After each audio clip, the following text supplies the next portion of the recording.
ഇപ്പം നല്ല നോയ്സ് ഉണ്ടാവും. ഞാൻ വീടിൻ്റെ പുറത്തെ ടെറസിലാണ്. എൻ്റെ വീഡിയോസ് നല്ല സ്ഥിരമായിട്ട് കാണുന്നവർക്ക് ഈ ഒരു സ്പോട്ട് അറിയാൻ പറ്റും. നല്ല ഡാൻസിങ് സ്പോട്ടാണ്. നമ്മുടെ വീട്ടിലെ ടെറസിൻ്റെ ഞാൻ കാണിച്ചു തരാം. ഈ മേലത്തെ ഇതിലേക്ക് കയറാനായിട്ട് ഏണി വെച്ച് കയറണം. നമ്മൾ സ്റ്റെയർസ് വെച്ചിട്ടില്ല. അപ്പം അച്ഛൻ അവിടെ മേലെ ക്ലീൻ നോക്കാന്നുള്ള രീതിയിൽ കയറിയതാണ്. ബട്ട് സ്റ്റിൽ അവിടെ നിറയെ മണ്ണാന്നും പറഞ്ഞിട്ട് ക്ലീൻ ചെയ്തുകൊണ്ടിരിക്കുക. ആൻഡ് ഏണി പിടിക്കണ കൂട്ടത്തിൽ ഞാൻ പോസ്റ്റാണ്. ഞാൻ കുളിച്ചിട്ടില്ല, അതാണ് ഇങ്ങനെ ഹോംലെസ് ലുക്കായിട്ടിരിക്കുന്നത്. ബട്ട് ഹോമുണ്ട്. അങ്ങനെ ഇരിക്കുന്നു.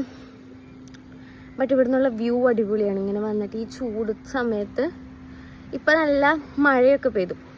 മഴ പെയ്തുകൊണ്ട് നല്ല തണുപ്പുണ്ട് പുറത്ത്. വീടിനകത്ത് കയറുമ്പോൾ ആ ചൂടുള്ളൂ. അപ്പോൾ വീടിന് പുറത്ത് നിൽക്കാൻ നല്ല രസം. ഞാൻ കാണിച്ചു തരാം. കാടായിട്ട് തോന്നും. വീടിന് പുറകെ കാട് വെച്ചിട്ട് ഈ കൊച്ചെന്താ കാണിക്കുന്നത് നിങ്ങൾക്ക് തോന്നുമായിരിക്കും. But this place is heaven. ഈ ഒരു സമയത്ത് ഇത്രയും ഗ്രീനറി ഉള്ളൊരു പ്ലേസിൽ താമസിക്കാൻ പറ്റുന്നത് ഒരു ഭാഗ്യമാണ്.